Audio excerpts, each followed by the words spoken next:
So, and welcome inside the scores table. Brian Haenchen, Danny Riego here with you. Weekly wrap-up show. A lot to get to from this week, specifically from Saturday, where Roncalli knocked off Lawrence Central. You had Marquette taking down South Bend St. Joseph early in the week. You have the county championship game tomorrow. Danny, there's a lot to get to. I will ask how you are doing in just a second, but first we have some news to share. I'm sure as many have heard, on Friday night, basketball official Jeff Tamari collapsed and died during the second quarter of Friday's Monrovia Speedway game at the age of 63. Kyle Mednarp has a really nice story up on Jeff. He's going to talk to Jeff's daughters later today, I think, and have his story Monday too. But the man was known as Jeff the Ref, and from Kyle's story, quote, "He was so good about reading people," said close friend and fellow official Terry Taylor. "He would get to know the kids on the field or on the court and talk to them about the games, and the kids loved him. They always knew they could approach him." Again, you can read more on Jeff and everything on IndyStar.com from Kyle Mednarp. But our condolences, thoughts, and prayers with the family, everybody involved. I know that it was pretty traumatic for the student athletes there in the building, for the fans in the building as well. But a really, really tough situation over at Monrovia on Friday night. Danny, there's no good way to transition from that, so I'll just do it clunkily as normal and just ask how you're doing on this fine Sunday. Well, I wish we had better news to open the show with. But just to transition, like what was it? -20 wind chill today. Like if there is anything that feels like a Sunday, a basketball Sunday in Indiana in the winter, this feels like it. So we'll talk about whatever games didn't get canceled, I guess. Yeah, we will. So we're going to start today with Marquette Catholic. They had the big 72-57 win over South Bend St. Joseph. They improved to 9-0. Lanaya Davis, 31 points on 13 of 26 shooting, 9 rebounds. Marissa Pleasant, 15 points on 6 of 14 shooting. Addison Penzall, 8 points, 10 rebounds, 6 assists. And Zanaya Mann, 11 rebounds and 3 assists. Hell of a win for Marquette Catholic. And Danny joining us now is friend of the show, Katie Collignon. Hey, Katie. Hey, guys. How are you? We're great. How are you? I'm doing good. Trying to stay warm with you. Yeah, has it been snowing like crazy up there too? It has. I think only gotten like maybe 2 to 3 inches so far today, but it's been a cold one for sure. Yeah, it's brutal down here too. First off, congratulations on the win from earlier this week. Just talk us through the approach defensively for you guys against a team like South Bend St. Joseph and the Ariana Rowell kid. Yes. I mean, again, South Bend was probably one of the first teams we played that really had 5 scorers at every position. So we know we had to respect everybody on the floor. When you have a player like that freshman Powell that can get to the basket and also shoot that 3, especially in transition, you got to find everybody early. So our goal was to know where she is, but be aware of everybody else. We played pretty aggressive man-to-man, so we wanted to stick with that. And we knew that she was going to get hers and take some tough shots, but to get that ball in the basket and get back up the floor as quickly as possible. And then on the other side, I mean, Lanaya Davis, it's standard day at the office for that kid. I mean, she's been absolutely phenomenal. What have you seen from her just in terms of her development and the steps that she's taken, even just from the last time we spoke at the end of last year to this year? I mean, her game just keeps evolving. I mean, you think, that she would have hit all of her milestones by now, but she really hasn't. So her game is just, like I said, continue to evolve, and she continues to grow as a player, make even better decisions, better reads, get her teammates involved. And, when she's coming downhill to the basket, it's hard to stop. But now that we have 3 to 4 shooters surrounding her, it makes us a pretty powerful offense. So Haenchen mentioned Lanaya and Pleasant and Penzall, of course, and all 3 kids were on the roster, maybe in different roles. A lot of times you see continuity from year to year, particularly when you turn kind of ball-centric people like that. But what is different between this team this year and maybe the teams of the last couple of years? Or is there anything that stands out?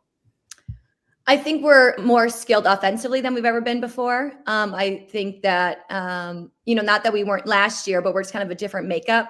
When you have kids that really all should have the green light, like 1 through 9, it makes you a pretty powerful offense. And so I think that their ability to kind of step up into those roles and know that we're maybe not as big, but we can get out and run and be a little more active that way. I think that's kind of changed our makeup a bit. Yeah, centering on Penzall. So, we watch you.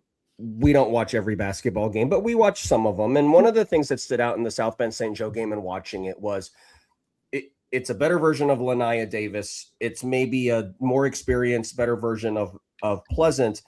But Penzel was the kid that on film, and I actually texted you. I was like, what's the deal here? Where did this kid come from? Center in on her. Talk about maybe the transfer from Lalu when you first got her at that point in time to today. Just center in on her and how she changes you. Yeah, I mean, when she came in last year as a junior, and we were pretty established, already. We had gone to the state finals the year before. We were bringing everybody back, so kind of a tough spot for this kid to walk into, even though she's very skilled, very high basketball IQ, great motor, has everything that coach dream of in a point guard position. And I think, she did a great job for us last year, but maybe never felt like it was her team, kind of her, system. So I think she's really taken to heart this year. She's grown in leadership. She's grown in confidence. Not only she's gotten better, making decisions on the floor, but just she's a more skilled basketball player. So I think she's come in, she's really accepted this team as her own and wants to be the floor general, the floor leader. And you can see that in big games like the South Bend St. Joe game. Yeah. And Coach, it's maybe we've had you on the show, obviously in the state championship run, a couple of years ago. We talked about your success leading up to that. We covered you on the show last year, but this might be the earliest in the season that you've been on here. It's almost like there's not this apologetic ramp up that we have to be like, we know you've been good. Has that changed the outlook and what the goal? I'm sure the goals haven't changed. I'm sure it's one game at a time trying to get toward downtown. But does it feel different this year? Do you feel more like a favorite? Is there more pressure? I mean, just talk about that just in relative to where we are in the season. Yeah, it's definitely an early phone call. We don't talk in December ever. So I love that. That's very exciting. I think you're right. The goals haven't changed. I think we do take things pretty methodical up here because we have some big goals to attain. But I think this year, I think everybody's a little more locked in. I think losing in that semi-state overtime last year hurts a lot more than even at least losing the state finals maybe hurts. Because I think we thought we were going to go back or had the goal of going back.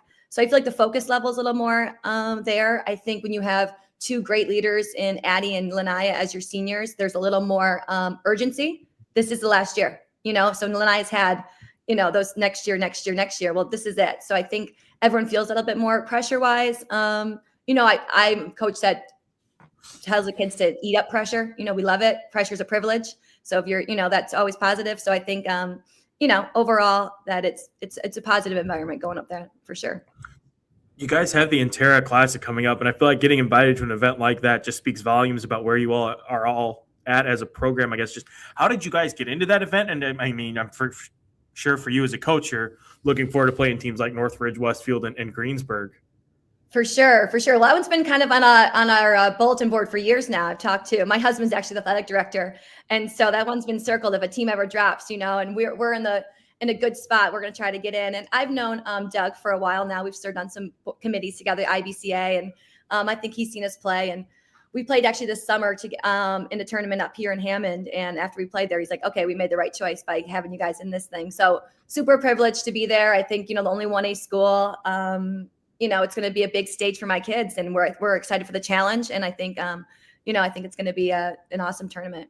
So was your husband pulling some strings with Doug too behind the screens? Like you guys working both angles on him a little bit? You know it. That I think an email went out, and I think my husband responded within a minute when they found out a team drop. So yeah, that took some little bit of some people. It's good to know. I love that. So from the Class A school perspective, what benefits do you get from playing a team like a Westfield, from playing a team like a Greensburg, the two that you have on the back end of that slate? Like, because you're probably not going to see that style of play or teams with that type of roster later in the season. So just for you, what do you see as the positives and the benefits of scheduling those games? I mean, I've always been a coach, or I've always wanted to schedule up. The tournament's not seeded. You can really go 0-20 and you could win the state championship if that happens. So I think the better competition you can play, the better you can have your kids for any situation, any competition, the better you're going to be. So playing those teams with those, someone's different sizes, different depths, different skill sets, just allows us, when hopefully that time comes in February and maybe things slow down a little bit, that we're ready for any challenge that might hit us. So, I'm always going to try to schedule the best teams and play the best, because I think that's where you see where you're at. Well, not to belabor the point, Katie, but I don't know that I completely heard Hank here. I looked it up actually. I mean, so after Northridge, Westfield, Greensburg, Hammond Central, Lake Central, South Bend, Washington, which has gone through obviously a considerable amount of changes. Crown Point is down there. Are these all new teams to the schedule? Like, you didn't play them last year, did you? We had a Hammond Central, I believe, on the schedule, but Lake Central and Crown Point are new for sure this year. Oh, Is it easy to get them lined up? Are they willing to play a Class A school? They are. They are open to it. I think if I'm calling them for a reason. I'm calling because I think we can put together a good basketball game. And I'm not calling them as a favor or like, oh, just come down and beat us by 30. That's not the phone call. So I think they respect me and our program. I think at this point, if I'm calling them, to have a game that they're willing to play us, like I said, I think it's a win-win for both in that situation. Is it different at this point than it was the last time, like before your previous state championship runs, because it was back-to-back, right? Is it different now than it was even back then? I think so. Do you mean like in terms of scheduling or just like the teams? Yeah, exactly. Yeah, in terms of scheduling and respect and all that. Yeah, I think we struggled to pick up games often when we were first, kind of coming into the scene. And when I first started, just because you don't have that name behind it. There's not that strength behind it. I think Marquette girls didn't win a sectional for since the beginning of time before that. So I think once you do that and you get to know more coaches and they kind of get to know your program, I think that it makes it a lot easier. So, yeah. Hank opened with Ari Rowell. I don't know. Maybe just an open-ended question here. Like, now that you've seen her, I mean, sometimes on stream and sometimes in Indianapolis, kind of tucked up there in South Bend. I mean, you just kind of read the tweets and these kids are so young, and are there similarities between her and Lanaya? I mean, you seemed conscious of who she was when you coached against her, but you also seemed relatively vanilla. Like we're not going to sell out on a kid. But having seen her on the floor, Katie, like, are you buying the Ari Rowell stock that seems to be flying high down here in Indianapolis?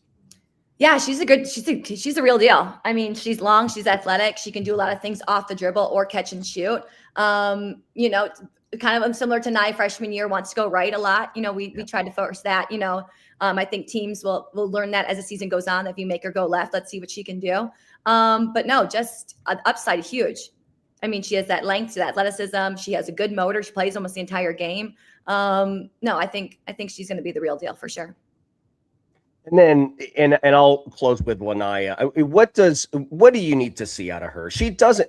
I don't think she's missed a mid-range jumper for you, like at any point in time that I've seen her on film. Like, it's remarkable how well she shoots that shot. She's finishing at the rim. You seem to be, look, the schedule is going. She's going to take what's there, right? And I think we've always talked about the 3-point shot, but what do you need to see from her in kind of this postseason run? And that's not limited to just the postseason run. I mean, I think you're into the development of these players for the next level also. Kind of frame it in that sense. Lanaya is a next level player, and just kind of talk about it as her high school coach, what you need to see her do this last 2 months of the season. Yeah, I mean, she's always been a player where she's at her best with the ball in her hands. I'd love to see what she can do with the ball out of her hands. And she's done really good things for us this year so far with the added just scores that we have among the floor. I'm a point guard, so I always will say better decisions, control the game. We have, being a high-powered offense, we got to sometimes learn, and I hate to even say it, to pump the brakes just a little bit. Kind of happened at South Bend St. Joe game. We were up, I think, 26, and then, we still play like it's the first quarter. And I need her to have that maturity and kind of that, just that gamemanship to be like, hey, guys, like we can still, do this, but let's look for the best shot, maybe not the quickest shot at all times. So just decision-making, the leadership on the floor, and then, to see what she does without the ball in her hands. Well, 22.9 points per game, pretty close to a double-double, pretty close to 10 rebounds. She does everything for you. She guarded Ari Rowell in that basketball game against South Bend, Washington. Katie, this wasn't planned or anything like this, but give us the Indiana All-Star. Tell us why she's an Indiana All-Star. I mean, that kid's got to be on your team because your team's going to be a heck of a lot better. I mean, she can score from any part in the floor. She can defend a person's best player. She rebounds. She can see the floor. She makes a great pass.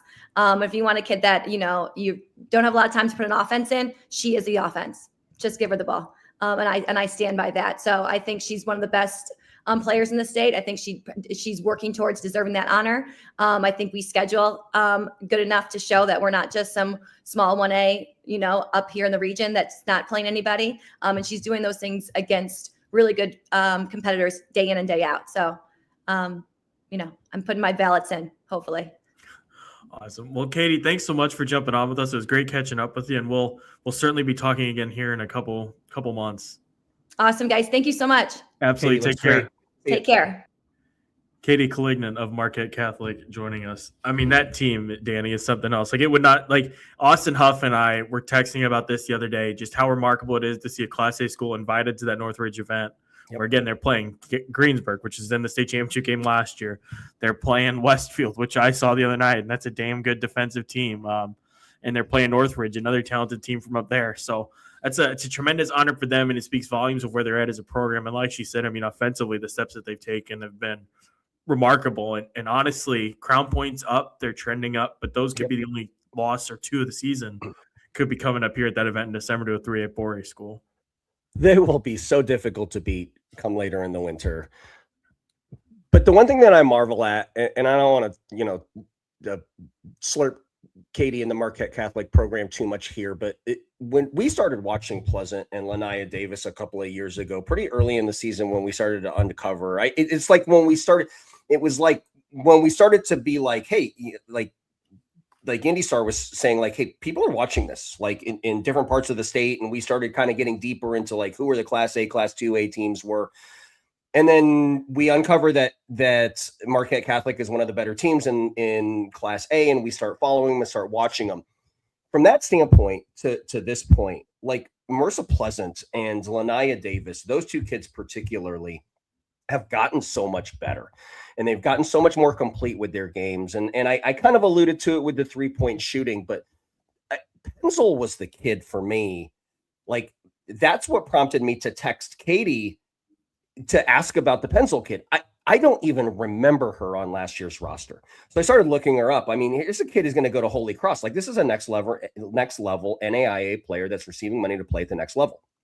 And the development of that kid, for me not to remember her with the volume and the frequency that I had watched Marquette Catholic, means that there was a 3 or 4 month stretch in the off season where that kid came in and her role changed and her skill developed.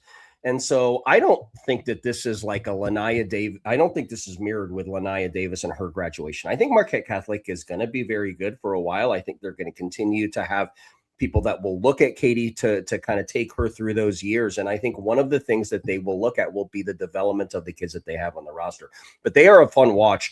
You can wait till downtown, because the chances that you're going to see them in downtown are probably pretty high. They're very good, everybody.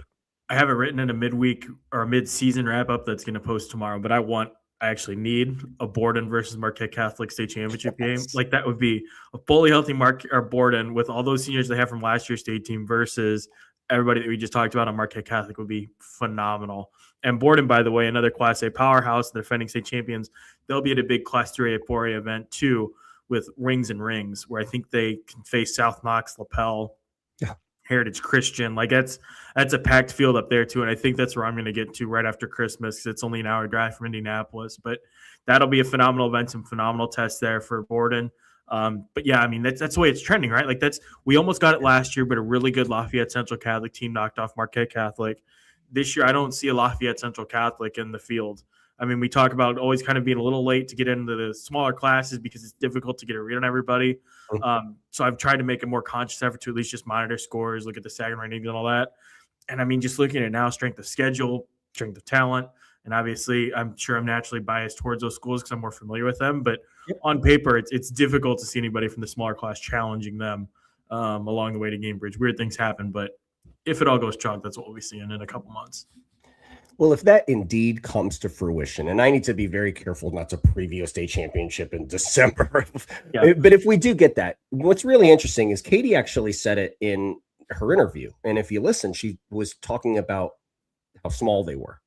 Or she didn't say it like that. She said, we're not as big as we used to be. Okay. That's code word for the coach being concerned about it. Not concerned about it, but very conscious that there is a deficiency in the construction of the roster. Having said that, that's exactly what Borden is not. They are not small. They are long. They are athletic. And when they get Wheeler back, and hopefully that is very, very soon, and hopefully that's before the conclusion of the season. But they are very, very big. And that's not always a height thing. or like a post player kind of thing, you can be big with in the absence of a post player. Like Wheeler and Rarick and like even their smaller Mallard. kids. They're Mallard, long. like Yeah. yes, they just play with this strength. And if you remember last year in the state championship game, Yes. when Matt went to the 1-3-1, we talked about how the 1-3-1 with the length of the drop on the weak side affected rebounding in the game, affected passing angles in the game. There is some real just attraction to that matchup because it is maybe contrasting styles and a lot of talent on the floor. And coaching wise, it doesn't get much better than that either, because I remember Matt installed some of these defensive things that he showed in that game the day before the game, the afternoon before the game. Like they were working on it in the week leading up to it because they wanted to catch Lafayette Central Catholic off guard. Like they had some things installed and ready to go that were new that hadn't been shown on film yet. And Katie's been here before. She knows what she's doing. She knows what she has. I'm sure that she's plotting for some of these potential teams, be it a Borden and be some of the other potential contenders there in Class A, for teams along the way so that they don't get tripped up. So that is going to be a fun chess match to watch between those two sides. Danny, let's shift to the Marion County tournament. We're going to be talking a lot of Roncalli, Lawrence Central here in a second, but I feel like the one that we have to probably start with is Franklin Central Roncalli, because that was the first win, at least for the Royals this season, where I looked at it, I was like, oh, okay, I see it now. And that set up the Lawrence Central game. But the defensive play of this team is going to keep them in a lot of games. And the physicality with which they play is going to win them a lot of games too. The conclusions for me, I think, are already complete. I think regardless of what happens in the remainder of the Marion County tournament, I think Roncalli is the team that made the biggest statement. Yes. And I don't know, like I'm embarrassed that I'm surprised by it. Like this, like Cerny, Leffler, Turk, Roscoe, like I'm doing this off the top of my head. Like those are all the kids that made a deep postseason run last year. They all return. We talked and celebrated the leadership of Roscoe and Cerny. We've celebrated the offensive prowess of Leffler. They have the length and the athleticism that, a kid like Staley brings, who by the way was in foul trouble in the semifinal, and didn't even really play that much. Like she's only played really half of the season. But if you look at 3A, and like I looked at it last night because again, just my level of embarrassment for maybe how I viewed Roncalli coming into it. The IGCSA, rankings, which are regardless of which actually rank them by class. If you go down to the 3A level, there are, of the top 10 teams, 8 of the top 10 teams, Hank, feed south. They include teams like Washington. They include teams like Evansville Central. They include teams like Greensburg. They include really good basketball, Silver Creek, with, Indiana All-Star candidates, Miss Basketball candidates, really good coaches, really experienced teams that have been there. But my conclusion thus far is that Roncalli belongs in that conversation. And what they've shown in the Marion County tournament thus far, and I'm saying really global, and I know you asked specifically about the Franklin Central game, but I think it's really impressive, and I'm really anxious to talk to. I don't know. I think we probably have Elliot and Brennah on. We do. We have Brennah, Cerny, and Elliot Leffler be here with us in a couple minutes. I'm going to bring on DeeAnn Ramey, who's going to help us with the interview. Great. DeeAnn's been on the call for a number of these games. I got to listen to the call this morning. She's killing it on the TV side. Lex not seeing her on the sideline, but DeeAnn, it's been fun hearing you on the broadcast. How are you liking the broadcast side? I'd rather be in the huddle. Let's take it like that. But it is a learning experience, and it is very intense. But started off rocky, getting a little bit better. We'll continue to improve, but I'm not sure it's my forte yet. Is it scratching the itch being at least around the game in that capacity?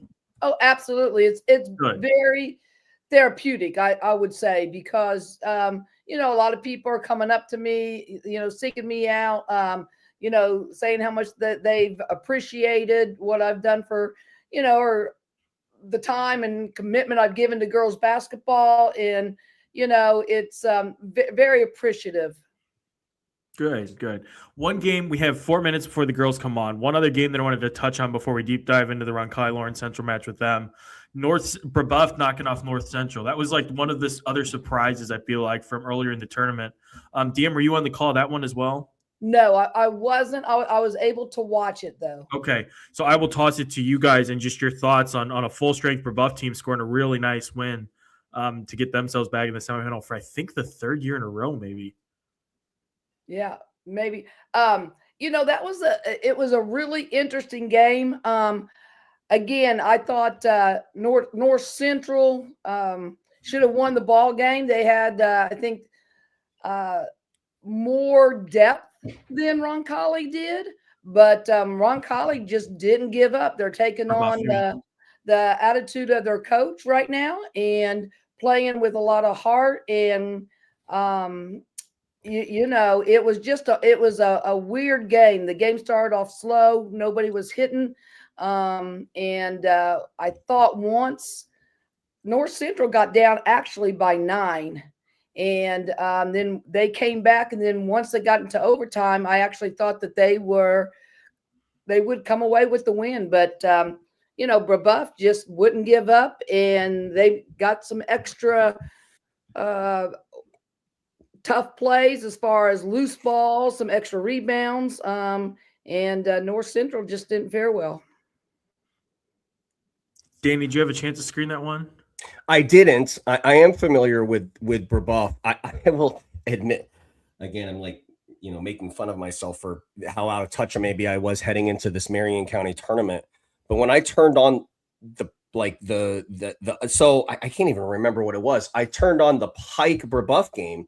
Oh yeah. Again, almost surprised to see Brebeuf there. Okay, so here's what we know. Okay, like what we know is that Jalen Bowling is an experienced kid, had an injury, came back, has a Division I, talent and kind of box. But, I was impressed with the Solaria kid. That was the kid that we had kind of brought up kind of earlier and very similarly to what we've done in the past. We've just kind of like, remember when we were like, hey, Lily Maple's a really good 29. Like Leah Solaria is a good basketball player. Okay. And the one thing that I saw in the Pike game, as lopsided as it was, which I'm sure you can see in other rounds of the Marion County tournament, is this kid's adjustment to varsity basketball in regards to her freshman fear is really not like she's developing really nicely. Like she didn't back down at all. And she didn't seem like a kid who was sped up by Pike or bothered by their length or, hurt by their physicality. And so when you have these kids that are, playing in their first varsity basketball season, and at the risk of redundancy, I feel like we say this all the time. It's such a different kid when it comes to the postseason because now they've experienced the ebbs and flows of a varsity basketball game 20 times over. I think that's one thing that I really like about Brebeuf is I think Solaria can come in and really help Pate and really help Bowling in maybe taking some pressure off of them and not having to do so much. Because right now, if you look, not right now, but earlier in the season, if you looked at it, it would be like, well, they're going to go as Jalen Bowling goes. Not true. And I think you're starting to get some early returns on what Brebeuf is, and some returns on what Brebeuf is putting into it, particularly because of Leah Solaria. We can circle back here to the rest of the bracket. I want to get the girls on. Roncalli, Lawrence Central. Roncalli won 50-45 over Lawrence Central. Kind of the game that sent shockwaves through the entire state, I would say. But as Danny said, maybe shouldn't have been as much of a surprise as it was. Elliot Leffler, who'll be with us in a second, 14 points. Brennah Cerny, who also will be with us, 12 points. Reagan Turk, who Danny mentioned, was our volleyball player of the year. She had 12 points and a big steal and score. I was texting with Sims about her yesterday and just how well she's been playing of late. Really, really impressive win for the Royals, who advance to the county championship game tomorrow night against Pike. And with that, we welcome on Brennah Cerny and Elliot Leffler. What's up, guys? Hey. Hi. How are things? Good. How are you? Good. So I want to start with you guys. Elliot, we'll start with you and then Brennah. Let's start with the defensive effort. Because, you guys did such a great job of denying Lola Lampley open looks, and then it seemed like you're kind of forcing Kiki Butler to perimeter shots. Was that kind of the approach last night? And just how would you guys assess the defensive performance yesterday? Well, honestly, Kiki did a great job. Lawrence Central is super well coached and everything, but our defensive effort from everyone was just amazing. And we knew we were going to come into a zone because they were so drive oriented. So we were trying to make them shoot the three more than getting stuff in the lane. I do have to say one of our big things was to cover the paint and to if they were going to win, let them win on the perimeter instead of just driving to the basket and scoring. Danny?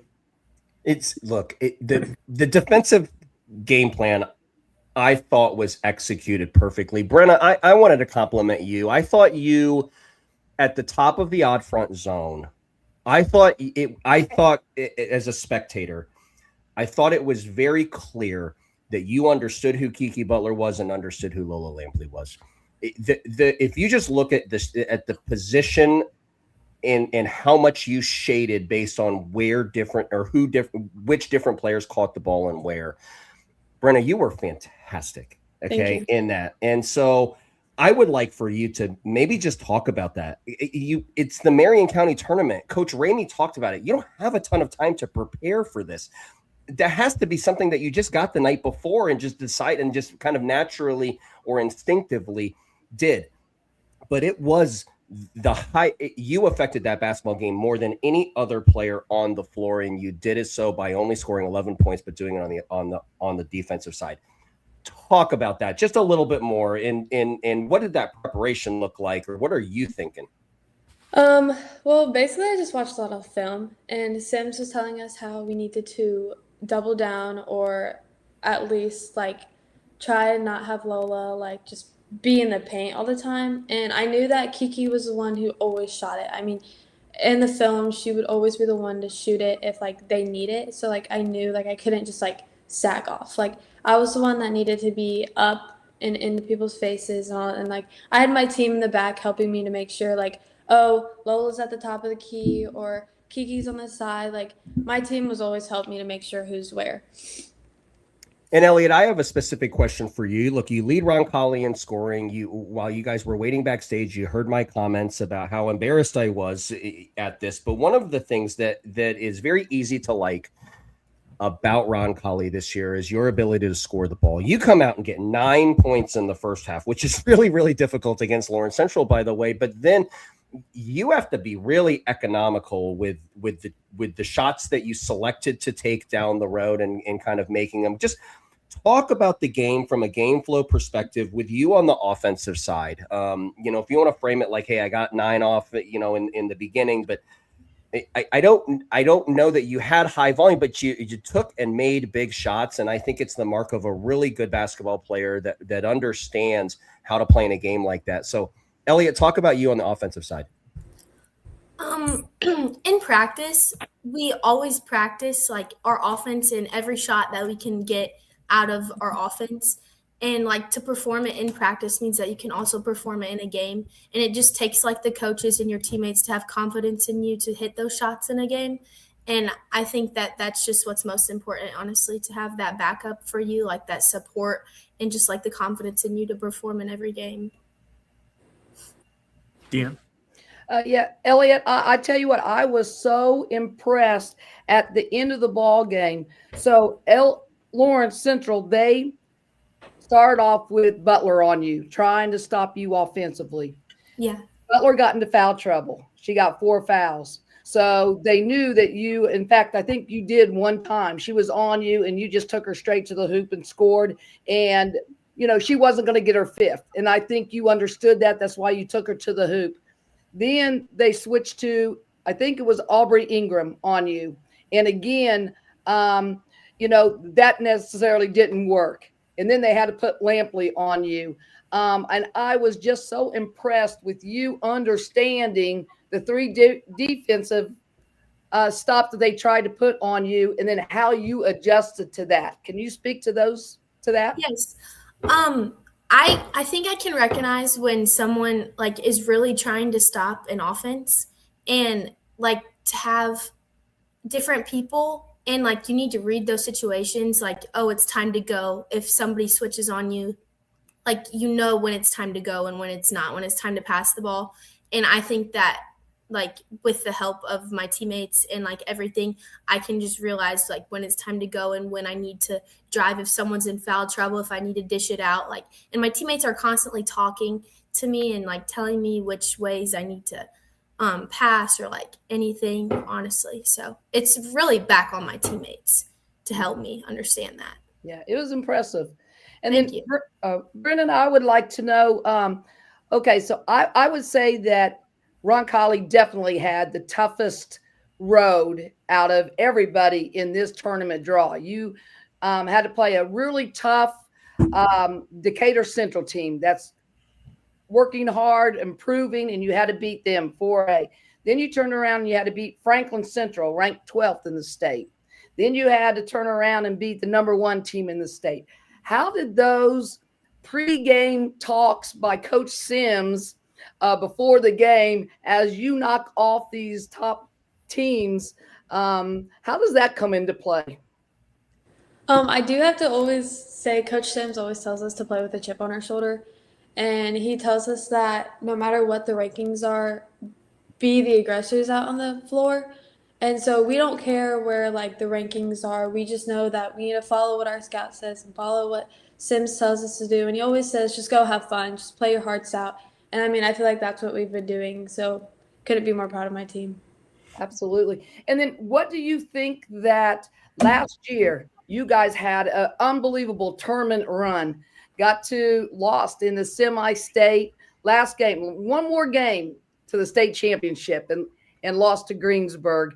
How do you think that prepares you, or did it, help out in this tournament run for Marion County? It just showed us like what we needed to learn. Like, I feel like we would go back on the Greensburg game so much that we would know that this is what we need to do to be the team that Greensburg had, or like be the team that FC and Lawrence Central is. And I mean, we just brought it all together. And like, if it wasn't for Sims having this great scout and like helping us be able to know like all of this, we wouldn't be able to be here without him. Brennah and Elliot, DeeAnn referenced just the attacking, Elliot with you specifically, but it seemed like overall as a team, you guys were a lot more aggressive in attacking the basket. And that seems maybe that's kind of been a theme and more of a focus over the past 2 games. Has it been to get more inside instead of relying on the 3 ball? Yes. I think it was against Mater Dei. Our coach at halftime said that it was during the second half. We were relying on so much of the 3, and we just had to get to the lane. And sometimes our team isn't the best at just driving. Like, we rely on the 3 too much sometimes, and that's like one of our weaknesses probably. But these past couple games, we've like come out with an attitude that we need to get better at that, and we have gotten better at that. Just coming out with an attitude to drive, and it just helps that our coaches are there too. Brennah, has the buy-in from everybody been pretty immediate on driving? Because I mean, you're starting to drive and attack the basket against teams like Franklin Central, Duval, and then Lawrence Central of all teams. Like, that seems like a bad spot to start. So do you have to do a little bit more encouraging as a senior, or is everybody on board? I think everyone's on board. I feel like even though that like some of us don't really like to drive, I mean, we see that if we all drive, people are going to collapse on us after a while. And so then our 3s are actually going to be open, and we'll have open 3s. So I think everyone's just really like into it and like knows what needs to be done. The last time that I talked to you guys, obviously Turk and Staley weren't playing yet. They were still coming off of volleyball. Now that they are back, has it been pretty quick, pretty easy to ease them back into the lineup, into the rotation of things, and for them even just to get up to basketball shape? Yeah, I think it actually only took maybe 1 or 2 games for them to just get back into things. Their first game back was Center Grove, and I think that it showed that was their first game back just because it was not a team effort in getting our offense together and everything. Our defense wasn't there yet, and it just like took them a couple games to get equipped to our pace and everything. And practices were more intense next week just to get them equipped and ready for the rest of the season. Another thing I was really impressed with by your team is the spacing that you guys create to allow the inside-outside game. And it seems like you guys know exactly where everybody's going to be. And again, that's impressive. Do you work on that a lot in practice? Yeah. Yes. Every day, the first 20 minutes of practice, we focus on all of our offensive sets and what we can get out of each of them. We just take those first 20 minutes before we even stretch. We just walk through all of our plays and all of like the options we get out of each play, so we know when to look for them in a game. And then Roncalli has always been known. You guys have always had great shooters and been great free throw shooters. So towards the end of the Lawrence Central game, I think there was 3 different players that went 1 for 2 down the stretch. In your minds, as that's happening, when you usually hit free throws, was how was your mental there? You know, was you guys did you doubt anything? What was going through your mind? I think both of you stepped up to the line during that time, right? Both of you went 1 for 2. Is that correct? Yeah. And what was going through your mind at that time? You're getting ready to knock off the number 1 team in the state, and those free throws are huge. Go ahead. I think that even though we were missing them, I think we had our team, like all of our teammates were just like, you got it, like keep your head up, like make this one. And the first free throw I took, I didn't stay on the line. I just kind of like shot it and then walked back. And Sims was like, stay on the line, like stay on it. Like no matter what, even if we like miss these, like we always have our teammates to like make sure we breathe and make sure we're ready to shoot, and like we'll hit the next one. Yeah. You guys were amazing. Thank you. Yeah, good luck tomorrow. I'll shoot it back to Hank. I do have one more question. Like, it's a tale as old as time when watching Lawrence Central. Like, they're close games, and then they turn you over, and they take a 2-point lead, and then you look up, and that 2-point lead is suddenly a 12-point lead. Like, it just happens, okay?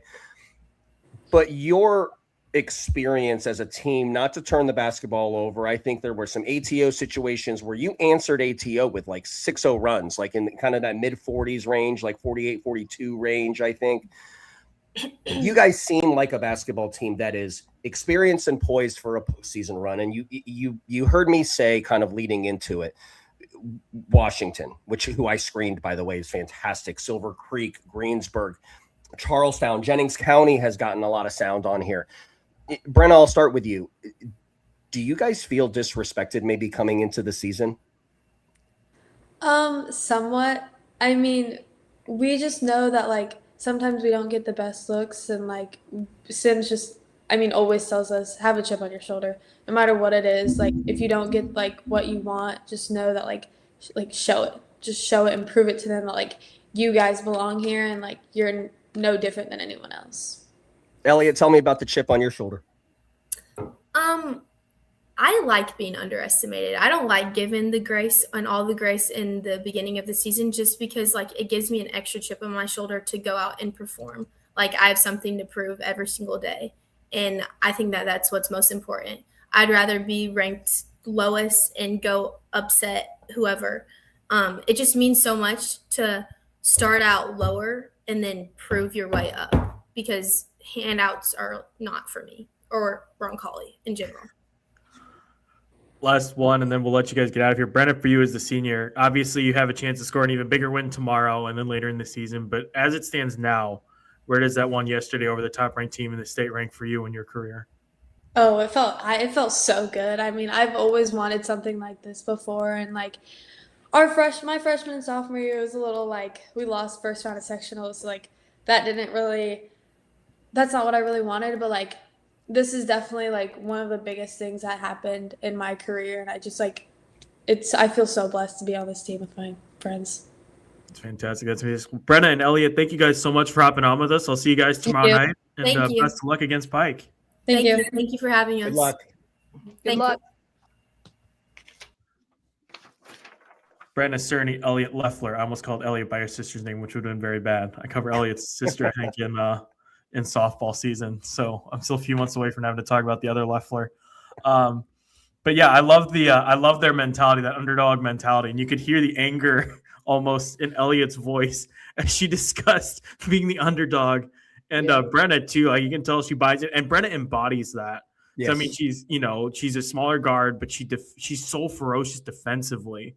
And then when she gets going offensively, I mean, the kid's unstoppable. But Sims is like the perfect coach. That's a perfect mentality for that team and that program at this specific point in time. I would That argue. underdog mentality is about to change, though. Yeah, it has already. No matter what happens on Monday, it has already. That they're going to believe, and then they're going to be targeted because it's going to be something to be able to beat a team like Roncalli. That's what's funny was that coming into the season, I don't buy the underdog thing for them. Like, I think they're odds-on favorites in their sectional. I think that they're probably maybe one of the favorites to emerge in 3A South, despite all of those teams that Danny said, like with Silver Creek, with Washington. And obviously part of that is because I'm most familiar with Roncalli relative to the other schools just by proximity. But there's a lot of talent on that team. And again, like the Mount Vernon game wasn't the most aesthetically pleasing offensively, but defensively, and that's carried through the way that they defend, is going to keep them in a lot of games.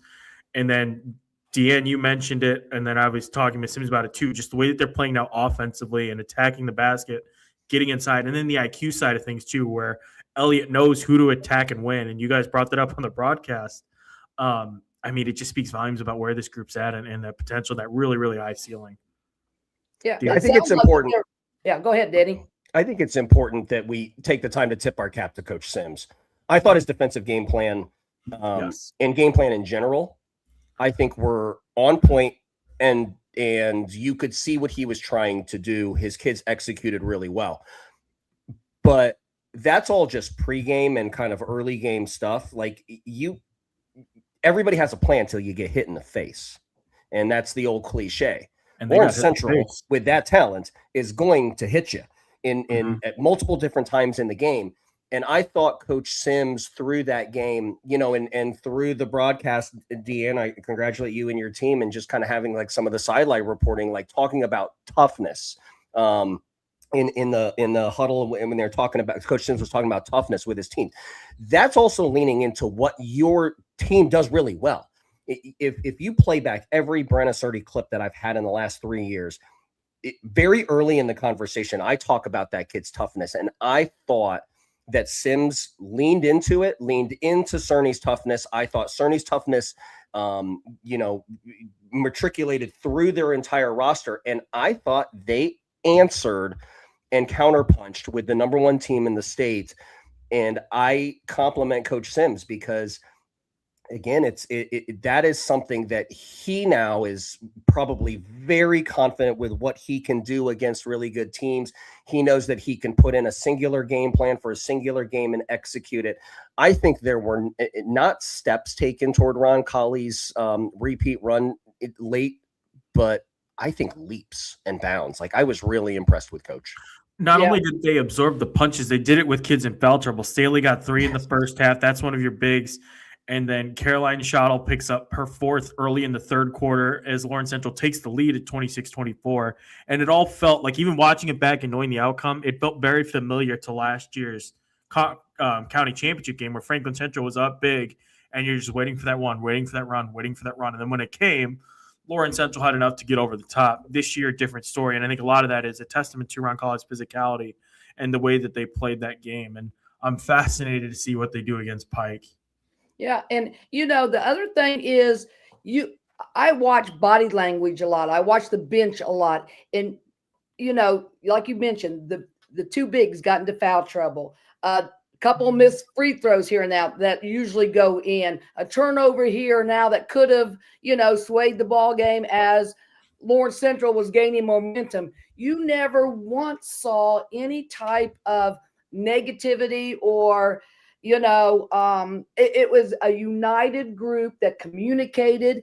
And like I think Brennah said, is like she is happy and blessed to play with her friends. And it seems like they thoroughly, support each other. They understand their roles and they're having fun playing. And, you never saw that, playing not to lose. They continue to play to win. And executed Coach Sims' game plan to a T. So it was very, very impressive. And like you, Hank, I'm excited to see how they're going to withstand Pike's runs, because Pike can score a lot of points real quick.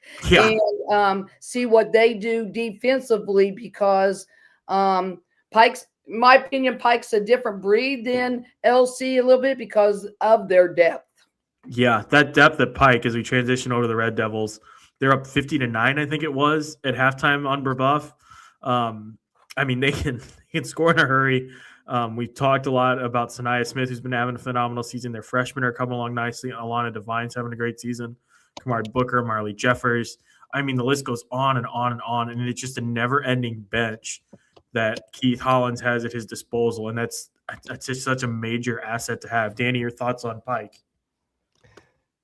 Coach Ramey, I'll compliment you. I thought you nailed it on the telecast or the stream when you had made mention that I think they got, I'm kind of pull up my notes here. I think they had 6 players that hit a 3-point shot before 4 minutes left in the second quarter. Those 6 players being Sanaya Smith, Warren, Malia Evans, Vay Mitchell, Nicholson, and Mimi Williams. That's, by the way, without Alana Devine, who is a Division I talent that was there too. I think the one thing that I would say, at the risk of redundancy, about the Pike depth, which is exemplified by their balance in scoring, is that's a very different game plan than what we saw Coach Sims and Roncalli employ against Lawrence Central. Lawrence Central wanted paint congestion on Kiki, wanted attention, and at least 2 people, or at least 1 additional help defender on Lola Lampley. Lola Lampley only got 2 free throws in the second quarter. It's not because Lola didn't. I mean, it's just the defensive spacing and how they positioned themselves. That was the game plan. I don't think they have that luxury against Pike. Yeah. And if they do, they are definitely risking a kid, getting off. And it could be any of them. It could be any of the 6 players that I had mentioned before from the perimeter that can hurt them. So I think the most fascinating thing is going to be the comparison and the contrasting of the 2 individual game plans just 36 hours apart, to be able to see how Coach Sims plays against a more balanced outfit like the Pike Red Devils.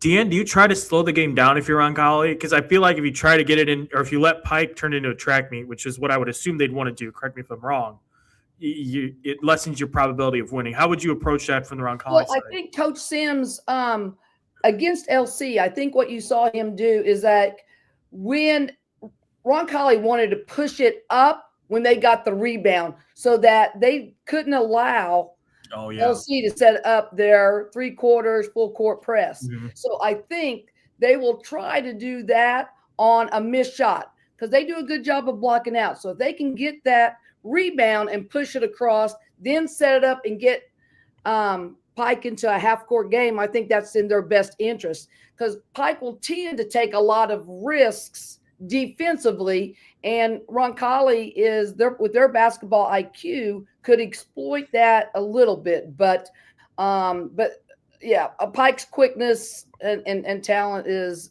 like Danny said, it's a different breed from multiple positions. And we hadn't mentioned it yet. I'll mention it now. Anaya McKenzie didn't play in that game. Okay. Now, the value that Anaya McKenzie brings to Lawrence Central, in my opinion, is actually on the defensive side. Lawrence Central gets a ton of their offensive production in transition in their takeaways that they create that DeeAnn was saying. But McKenzie changed the way that the game was paced. I think it still comes down to Roncalli's ability to handle the basketball. They didn't have live ball turnovers at a high volume or a high clip to give downhill runs. It just seems like when you watch a Lawrence Central basketball game, there's always this portion of the game where it's like Butler layup, McKenzie layup, Lampley layup. And then they start feeling it. Then it's Lampley behind the back to Butler, or, McKenzie with an extraordinary play. I didn't think you saw those takeaways. I think, Coach Ramey, you bring up a really good point, and Hank, you kind of alluded to it and got us there. But I think Roncalli's ability to handle the basketball, their ability to handle the basketball against Lawrence Central, needs to be replicated against Pike.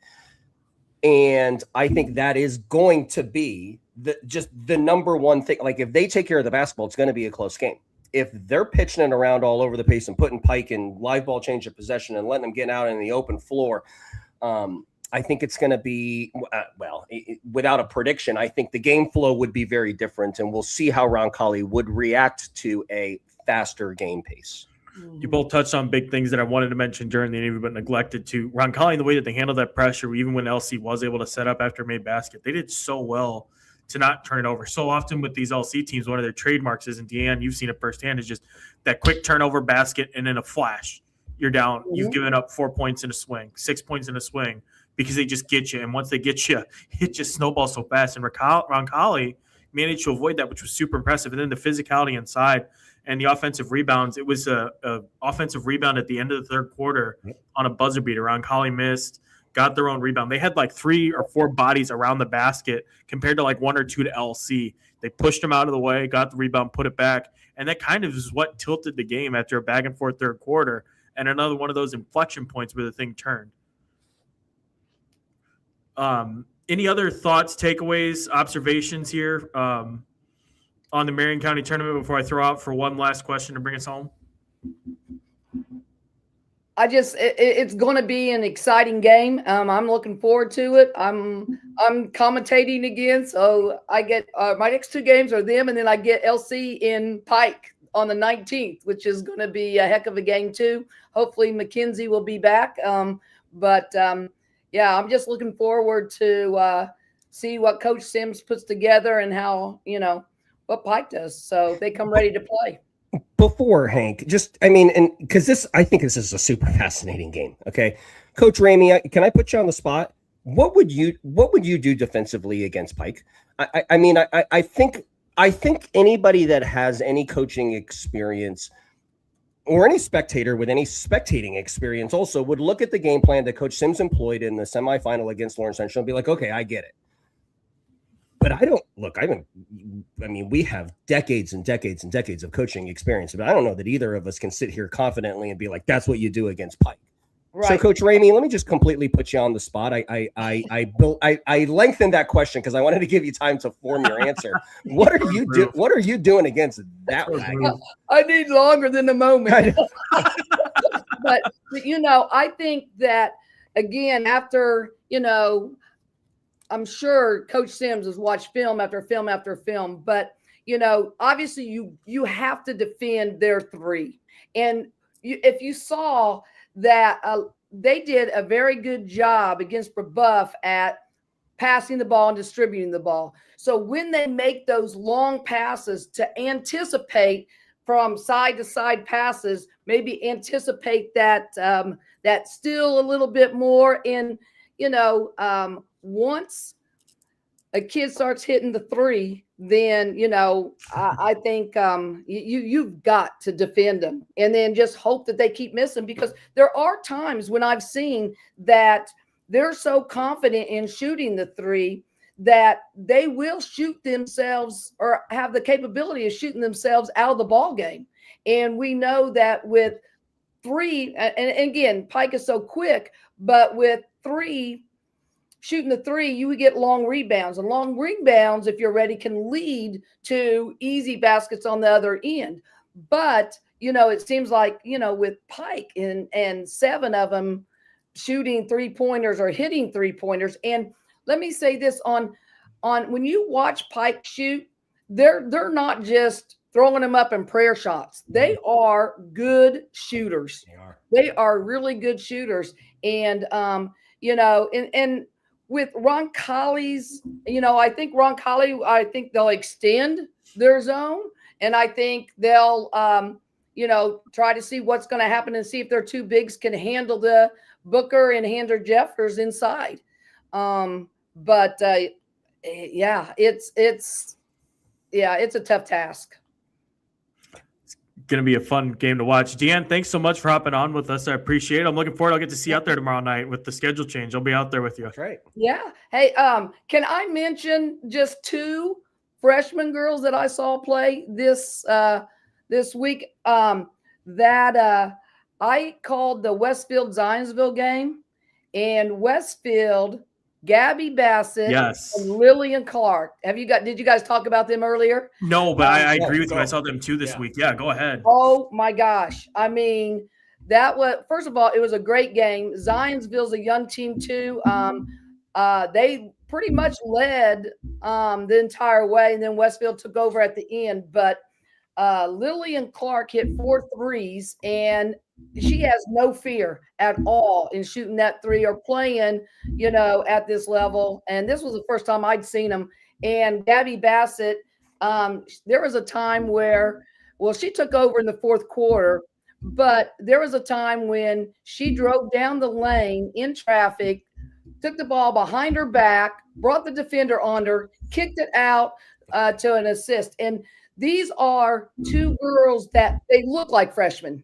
They're still thin, scrawny, doesn't look like they've, they haven't matured yet, which, I was impressed. I'm sorry, I'm jumping around here, but I was impressed with the Hollowell girl from LC, to be quite honest. And she's a freshman too, but she's a big body. She doesn't appear to be a freshman. You tell me she's a freshman? Really? Okay. Mm-hmm. Gabby Bassett and Lillian Clark for Westfield look like freshmen, and just the excitement about freshmen around Indiana here. It's going to be great for long years to come. It's going to be an exciting basketball game to watch with Mitchell Suggs at LN, Mitchell at Pike. There's a lot of good talent coming up, and looking forward to all of them getting better. I do have a punctuating thought. Welcome to the Westfield bandwagon, by the way, Coach Ramey. Hank and I have, we've had the kids on the show or the team on the show, talked about them. But if you look at what's happening with the teams in Sectional 8, particularly in the last 5, 6, 7 days, HSE going to Pendleton Heights and getting beat. Now Westfield has now logged wins against Carmel and Zionsville, 2 of the teams that we thought might provide some resistance to HSE, who might be favored in that sectional. But the key word is might. Westfield is putting together a nice little resume. They've got the HSE game later on the other side of the new year. I think there might be a Noblesville game coming up too. Saturday. But it's starting to look like Westfield is going to be the team that is going to approach that HSE game with wins over all of the other candidates that could be Sectional 8 competition there. So, it's funny because we hadn't talked about it. We didn't talk about it in the pre-show or whatever. But, Coach Ramey, your eye now on Gabby Bassett and Lillian Clark and what she does to the Westfield Shamrocks, I think for you to point it out shows that they're showing it to more sets of eyes than maybe me and Hank. Yeah, they're the parity in girls basketball right now is unreal, and it is extremely exciting. I wrote about that for tomorrow, and we'll wrap up on this and just trying to dissect. There is no clear-cut favorite in 4A. You can make an argument for certain teams. You can make an argument for Homestead. Well, they lost to Norwell. You can make an argument for Norwell. Well, they lost to Warsaw, and the only real team that they've beaten so far has been Homestead. Well, that'll change with the Hall of Fame Classic. Plainfield slipped a little bit. I'm waiting for them to bounce back. Center Grove, I would have loved to have seen them against Bloomington South. Same thing for Bloomington South, who's getting into the meat of their schedule. There's just so many different teams. Like all the teams that we thought of and were talking about before the season have proven to be really good, but there's no clear-cut favorite. And I think this is maybe the most wide open that 4A has felt maybe in my 4 or 5 years here. I'm just trying to think back, but just in terms of a lot of really, really, really good, solid teams up there, each with their own flaws, but they're still really talented and capable of winning it all, which makes it fun. Who would you rank as number 1 in 4A right now? Is it still Lawrence Central on the strength of those out-of-state wins that they had and body of work? Remember, also, they survived a close call against Ben Davis. Is it Homestead by virtue of that win over Plainfield, and then you kind of not write off, but look past the win over Norwell? Is it Norwell for the win over Homestead? Danny, I'll start with you so DeeAnn can ponder it a little bit, but where would you go with that question? Oh, here comes the bookmark portion of the scores table. Give me Homestead, okay? And I'm going to tell you why. The addition of Delaney Knoll has changed them. They haven't played really anybody that was going to give them a hard time in the last 3 games or 4 games or whatever it is since Knoll has been back. But if you turn that film on, Knoll changed them. And there's some macro stuff and some micro stuff that's happening. The macro stuff is this. Coach Parker surprised everybody, myself included, by bringing Delaney Knoll back as the point guard, inserting her back into the starting lineup, moving Carly Mollering off the basketball. So now Delaney Knoll, who, by the way, I think in 4 games has over 30 assists. Let me say that again from an average perspective. In 4 games she didn't even play in the fourth quarter in 2 of those games and gotten over 8 assists. She shoots the ball when she's open, which sounds like a super basic thing, but she's not really at this point in time early in her season really going out there with shot creation. Her shot creation is creating for everybody else. But if you look at the looks that Ankenbrook and Mollering, particularly those 2 kids, if you're looking at the post touches that Epps is getting, they had a basketball game where Gabby Helsum, who set the world on fire through the first 3 games of the Homestead season, including a big 30-burger against Pike, they had a game where Knoll played where I don't think she scored until like the 41st and 42nd point that Homestead had. This is Gabby Helsum, a kid who I've kind of said that belongs on the Indiana All-Star team. So I think Delaney Knoll, what she does on the offensive side at the point guard spot and making her teammates better, really changes them and makes them different than anything that could be determined from that Norwell loss. So I think right now, I like Homestead. I'm going to reformat the question for you, DeeAnn, to make it a little easier. Let's focus it to the central Indiana area, because that's the question that I was grappling with as I put together my Fab 15 for the week. Is it Lawrence Central? Is it Pike? Is it Center Grove? Is it somebody that we're not thinking of? Great question. It's a great question. It's a tough question. I ask myself it every week, and I hate it. Yeah. Right now, I probably have to say I'd probably go with Pike, to be honest. I think just because of their depth, I don't know. This is a tough. I haven't seen Center Grove play. I haven't yet either. Yeah, I haven't seen them play yet.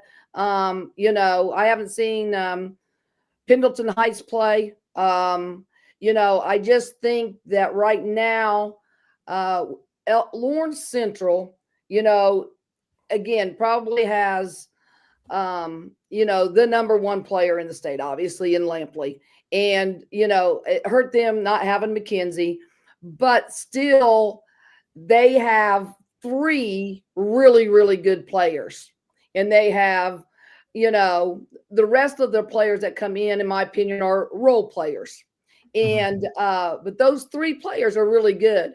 But then you put Pike in there, and with Pike's depth of, having to control 3 players compared to Lawrence Central having to control 5 players is a different story. But that's a tough question. But I'd say Pike would be right up there. And then I agree with Danny on Homestead, because I think when Knoll did not play against Pike when Homestead beat Pike by 20, right? Right. Yeah. So that was an early game. So, yeah. From a coaching perspective as well, I don't know that the blueprint has been publicized with how to beat Homestead and how to beat Pike. And I know they have losses. I get it, okay? But you're not going to go implement Eric Thornton's 1-3-1 and get in passing angles to turn Homestead over. Is it possible, Coach Ramey and Hank, that Coach Sims put out a game plan and a blueprint that you can replicate with a Center Grove style or a Bloomington South style roster that could give Lawrence Central problems in a 1-game season in the postseason? Yes. I asked the question earlier to Coach Ramey, how do you beat Pike? And we were kind of laughing at her in that middle box because we were like, ha ha ha. It's like, that's a trick question because nobody knows yet, right? And we put her on the spot. But earlier in the conversation in the episode, we talked about how Coach Sims nailed the scouting report. So maybe Larry Winters and maybe Coach Stuckmeyer and maybe Keith Hollins and maybe Stephen Thomas, and maybe some of these other teams that would have this 1-game season against Lawrence Central does have at least one basketball game of a blueprint that if they follow it, they can be effective in the same way that Roncalli has. that isn't to say that Lawrence Central with Mackenzie isn't still the number one team, but I think that is something that I think is worth noting. Yeah, I think LC is going to have to make a few adjustments in some of their game plans. And, because you look at Ben Davis, if they would have hit their free throws, they had LC on the ropes. And then, so you look at Stan Binge's game plan, then, Roncalli's. And so, I think Coach Lampley's got to do some things a little bit differently, maybe offensively and defensively. She does a great job, but she's going to have to make some adjustments, I think, compared to these last two ball games. And, whereas, Pike sometimes they're a different breed, because I think there are times when Pike can beat themselves, if that makes sense, where they make, take a ill-advised shot, or they take make a silly turnover at critical times against well-disciplined teams in like a Homestead, and that will take advantage of those. So, it's just going to be interesting. Well, and I'll add to that as well. Like the bad shots that you referenced that Pike used to take, you're seeing that less frequently now. I think kids are a lot more comfortable with their role. I think early in the season you have this massive roster of what, like 9 kids already with a Division I offer, something ridiculous, and something that sounds absolutely fake. But you had kids taking shots. It's like, I don't know when I'm going to get another shot, so I'm going to take this shot. I do think that their shot selection has improved, and I do think that they trust that when they come out of the basketball game after a short run, that they are going to go back into it. They don't need to make bad decisions.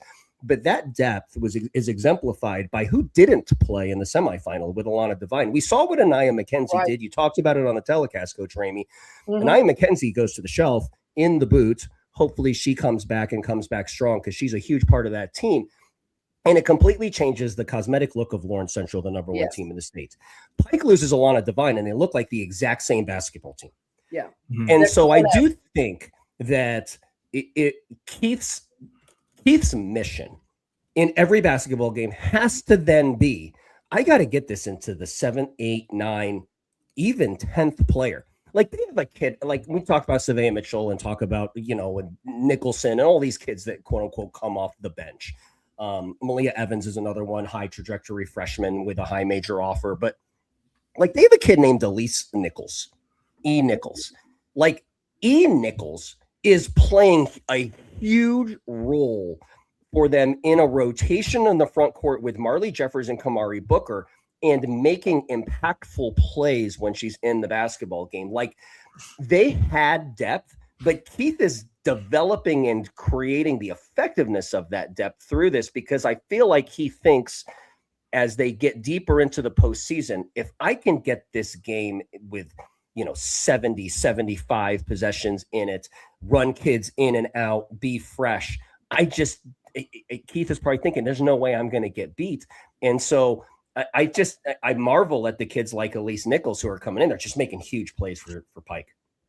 In the last 2 or 3 games, I think, too, that Pike has played, you have seen a concerted effort to get the ball more inside. I think early on, it was just all perimeter work. And, Booker and Jeffers, they weren't getting much touches. Now it seems like they are trying to get them more touches, which will just make them more lethal, because – I mean, as you saw against, Brebeuf, but Booker she is an athlete, and she can score, run the court. But I thought she had a tremendous game and looked really good against, Brebeuf, and has been solid all the way around for him. So if you get Jeffers and Booker going, and Keith will. So there'll be a different ball cup too. Keith, that segment, I hope it makes up for last week when I thought we talked about Pike, but we actually didn't. We just mentioned them in passing. So, Keith, I hope you appreciated the 20 or so minutes that we spent talking about your team, buddy. I know you love it when we talk about you, when I write about you, and when I move you up in the rankings. He might be covered up on the couch because he didn't coach. He sat at the end of the bench because he was sick at that game against Brebeuf. Yeah, there's So something. Hopefully, Must be something going around. Yeah. Yeah. Hopefully, he got some rest too for his game on Monday. Good stuff. Well, Keith, we hope that you listen to the podcast. You enjoy it. We hope that everybody enjoys the podcast, not just Keith Hollins. He's not that special. He's special, but not that special. DeeAnn, thanks so much again for hopping on with us. I'm looking forward to seeing you tomorrow night. Danny, it's a pleasure as always. We'll be back at some point with the pre-Christmas show, whatever. I'm going to be out at the Marion County Championship game tomorrow, Eastern Hancock Lapel on Tuesday, a big small school game. So looking forward to recapping that. So check out that. We'll have lots of coverage on IndyStar.com. I filed like a dozen stories for over the Christmas holiday when I'm on vacation. So stay tuned for that. Danny and I will be having some podcasts. DeeAnn, I'm sure, will be on for a couple of those too as we talk more Marion County games and basketball around the state. But we thank you all so much for watching, and we'll talk to you again soon.